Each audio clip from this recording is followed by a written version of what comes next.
Okay, so homemade pasta is really easy. First thing that we want to do is to make sure that we've got a way to weigh this. These are the sorts of things that if we can weigh it and get an accurate weight consistently, then it will give us a little more control. With these sorts of weight, if you haven't used one before, you can choose your unit of weight. Now, the recipe that I'm following today asks for 450 grams, so I have it set to grams, and right now it says 0, but the reality is we need to zero out whatever container that we're putting the flour into. So let's just grab a bowl. Let's open up our 00 farina. And so this says farina 00 di grano tenero, which basically is soft wheat type. The equivalent to this in our flour is just simple unbleached flour. Who knew? Now, a lot of recipes call for half this kind of flour, half semolina. And that's a very traditional combination. I don't have semolina flour in the cupboard right now. This is what I have. And I found a recipe that calls for 450 grams of this and 4 extra large eggs. It's 5 if it's large. Now, let's zero this out by pressing the button. Now we're showing 0 with the weight of the bowl. Anyway, here we are. It's open. Now we want to be exact with this, so let's see a little bit at a time. Right there is 50 grams, so we want to get up to 450. Right now we're at 379. 450 on the dot. Exactly what we want. So that's the flour that we want. We're going to put our flour into, so remember in home ec we learned how to put eggs in the well.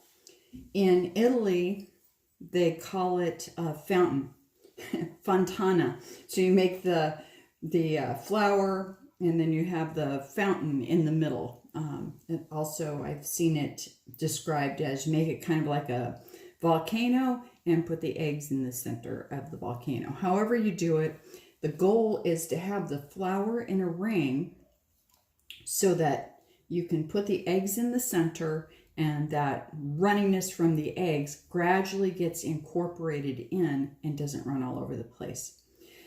Okay, so these eggs aren't as orange as the eggs that we get that are from the other brand, which, as we know, means that they're not fed as luxurious of a diet. Yes, we want, and for pasta, we particularly want those orange yolks if we can get them. So I'm going to try, I have another brand here. I'm not familiar with this brand either. So let's open this up.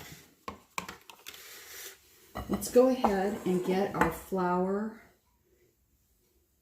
onto the marble.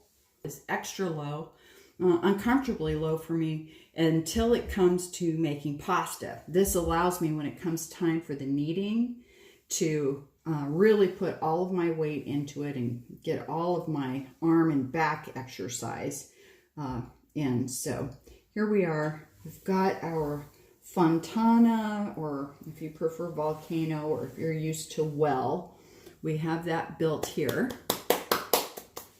Putting 1 egg in. We're going to use that egg even though it's pale yellow. And let's see if we can't find a little more orange egg center. Yeah, this is better. This is better. Got a little more color here. And as we put it next to the egg, I mean, it is a dynamic contrast. I am going to move the camera a little closer so you can see the contrast there. Whoops. Whoops. Okay, well that created problems. I hope you're not doing this on camera when you're working on it, because as you can see, it made this big giant mess, and I started losing track of the egg and it started wandering off, and there's the other egg is in there. All right, that's okay. We've got another egg, so we've got 1, 2, we need 4. So let's put 3 in there, and let's do number 4. This really dark brown one, I'm hoping has a really bright orange yolk in it, and it's just a pretty good yolk, not actually much of anything. And as you can see, if you don't build up your volcano with flour, then you've got the egg running all over the place. So I do this for you. I show you exactly what can go wrong when we're doing this. All right, let's go. Let's get this done.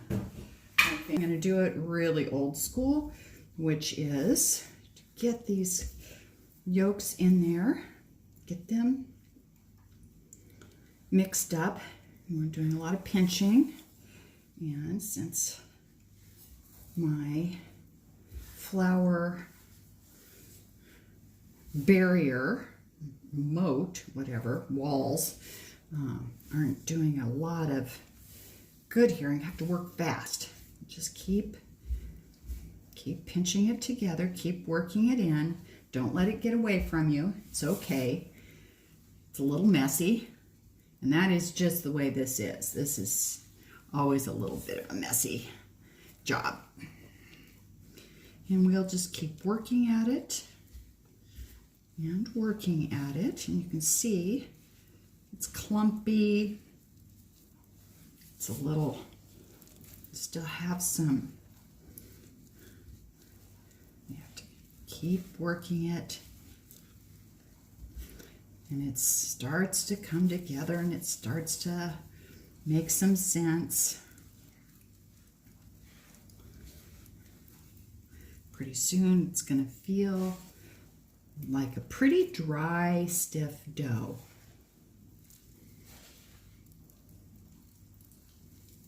Okay. I think a fork would be a nice addition to this whole process.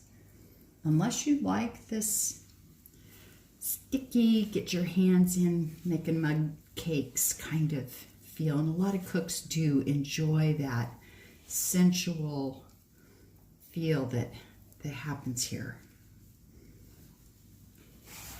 I'm going to keep mixing it. Keep mixing. Don't give up. It's going to come together. Yeah, see that? And that's that pretty yellow color that homemade egg pasta turns. And it's even more yellow if all of your egg yolks are that really dark orange. And I have read, I haven't tried this, I'll be honest with you, I haven't tried it yet, but you can, right at that layer that you're getting all the egg yolks in, so you build up your walls, nice good volcano walls, and at that point you can add like spinach, ground up spinach that's cooked, or tomato paste, or squid ink. I don't even know how you get a hold of squid ink, but I'm sure if there was a town to get squid ink, it would be this one right here. Look at this. This is the sort of dough you don't need to have any doubts with. You just keep going forward, and it's going to do what it's supposed to do, which is come together.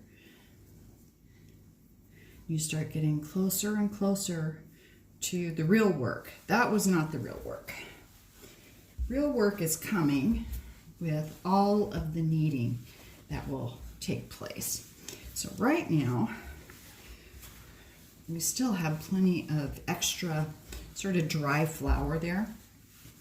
And we're going to try to work all of that into this little pasta dough. Now, the instructions that I'm following say to do this kneading part for a half an hour.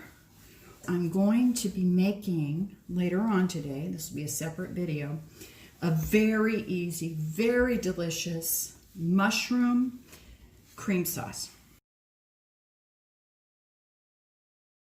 Okay, I took a second, washed my hands, and put the dough over here. I'm not done kneading it. I just decided that I would feel better if I cleaned all of this up. At this point, ooh, yeah, this is nice. It's not sticky. Maybe a little tacky here, barely. I don't even know if we could really call it that. So this is going to be perfect for kneading.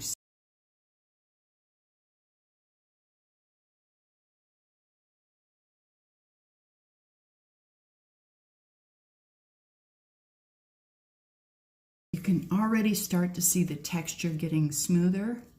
Still a dry dough. You can see it's not sticking at all to the marble.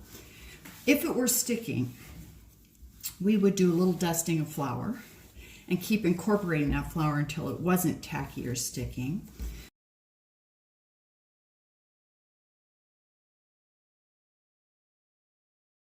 You can see it's just looking great. Now I need to do this for another 20 minutes and I'll come back to you. Okay, so we're about 25 minutes in and I'm kind of noticing it get a little drier and a little more elasticy. So it's like I'm having to work even harder during this kneading process. This is where we're really using lots of our weight for it. We're turning it, and it's really changing and transforming once again into another state. This is the final state. It's now time to let it rest for 30 minutes. So it's the little trick. You turn the bowl over the top of the dough, and that way you don't have to use any cling wrap or any foil. Okay, so we have the dough rolled out. You can see that it would be thin enough to do ravioli with. You can see it's kind of translucent. You can see your fingers through it. If it's not that thin, if it's not thin enough to kind of see your fingers through, it's really not thin enough to work for ravioli.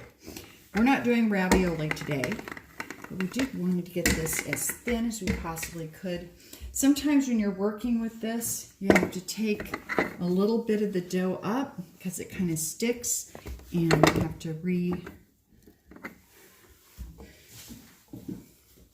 kind of flour underneath it. As you're doing that, it kind of helps you a little bit because you get to stretch the dough. And that stretchy dough is very helpful. And then you can put a little bit of flour underneath there and continue working with it. It's a very forgiving dough, but you don't really want, you want to keep it as wrinkle-free as possible because rolling those wrinkles out is tough. But there we go. There's our dough. And it's the perfect time to cut it into noodles. So, do a little bit of flour just to make sure it doesn't stick to itself. There we go. We've got some flour on there. Yeah, it is going to be easier if I go ahead and fold it in half. I'm going to fold it in half. I won't fold it again. I'll just fold it in half. All right. So I'm going to just divide and conquer. Just try to keep everything as even as possible, but I keep putting everything in half.